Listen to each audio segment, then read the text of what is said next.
kuyasema. Your Excellency, please.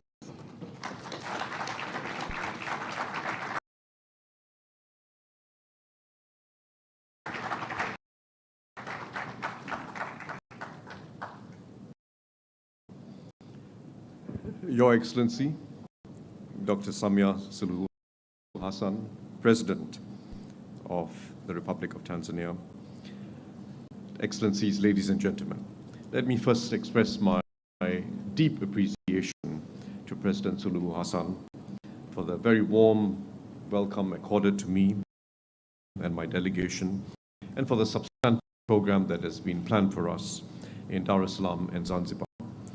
As you have highlighted, this is the first state visit by a Singapore president to Tanzania.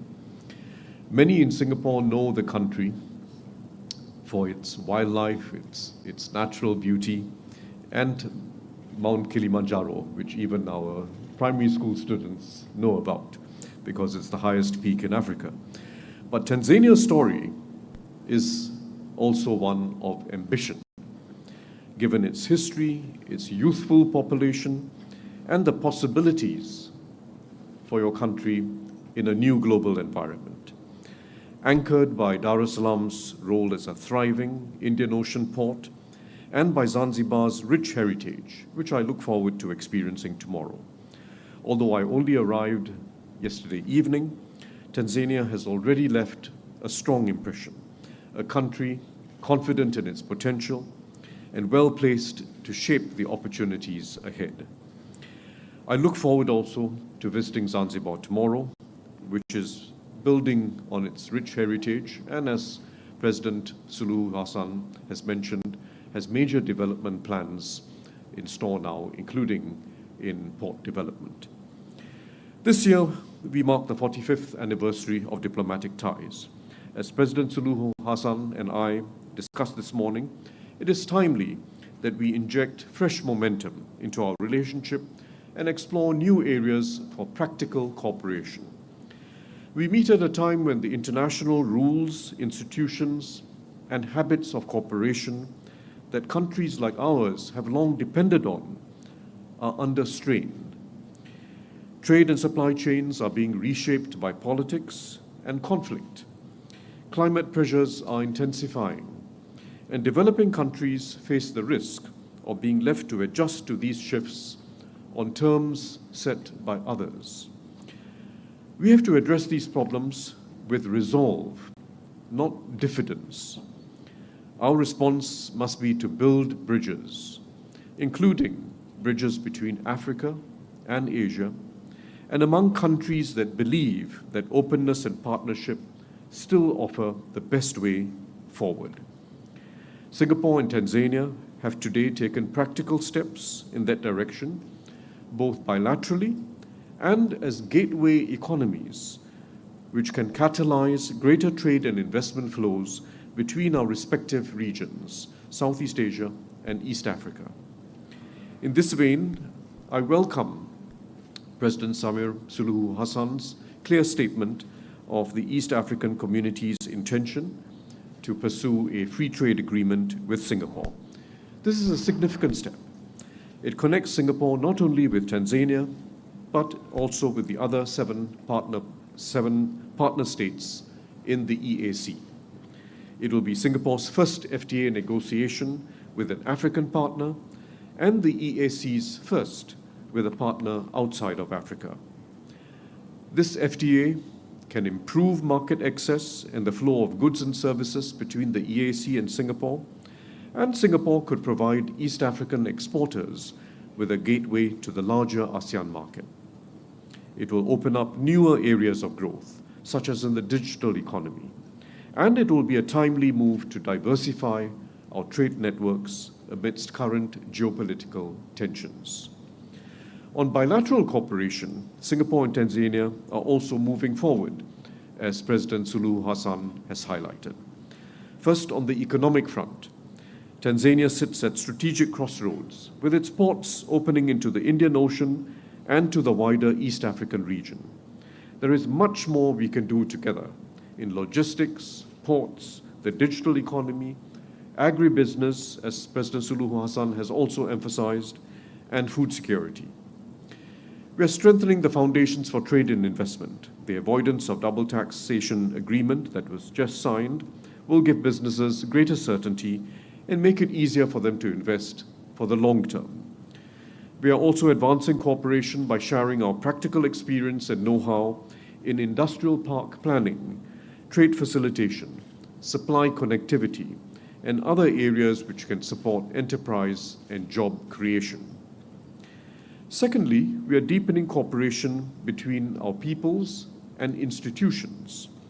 Singapore's development has been built on a simple conviction that a country's most important resource is its people.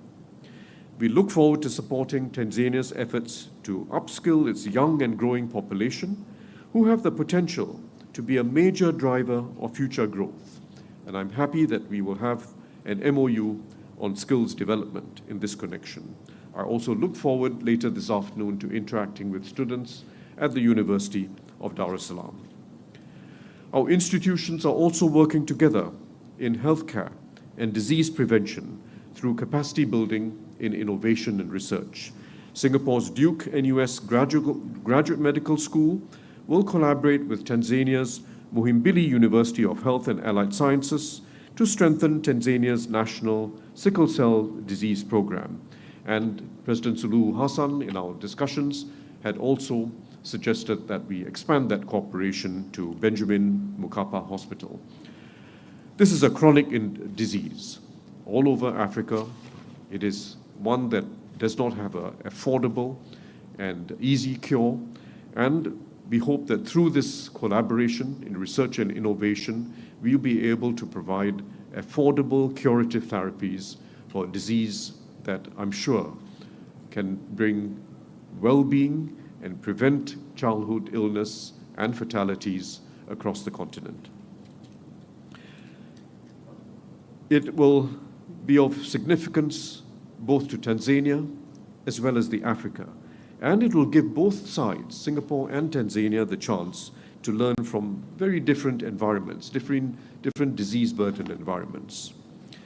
The establishment of bilateral consultations between our foreign ministries will also provide a regular platform to deepen mutual understanding, review progress, and identify new areas of cooperation over time.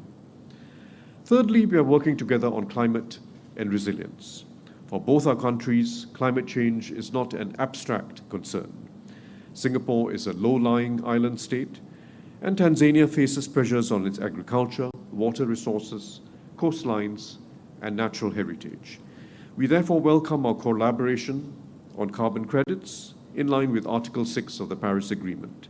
This is a new and emerging area of cooperation that can help us advance our climate goals and support sustainable development. We will also exchange best practices on carbon market frameworks and jointly identify certain mitigation projects. If done well, this can help mobilize finance for conservation, clean energy, and sustainable livelihoods. President Suluhu Hassan, we both share the conviction that the friendship of the last 45 years can be taken much further. I look forward to working closely with you to advance this relationship for the benefit of our peoples. Thank you very much.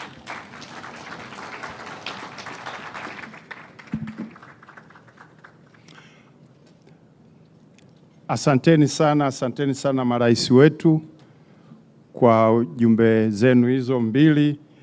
Mmeonyesha kutufungulia milango, lakini pia kuweka mikakati ya kukuza biashara kati ya nchi zetu mbili, lakini si tu kati ya nchi zetu mbili. Maono makubwa ya kikanda kwamba tuwe malango ya Southeast Asia na Afrika ya Mashariki. Hayo ni maono makubwa sana, tunawashukuru sana viongozi wetu. Na hapo ndio tumefikia mwisho wa press conference yetu. Ndugu waandishi wa habari, tunawashukuru sana. Na sasa nitakuomba Mheshimiwa Rais umuongoze mgeni wako kwenye dhifa chakula cha mchana ambao umeandaa kwa heshima yake. Asante sana Mheshimiwa Rais.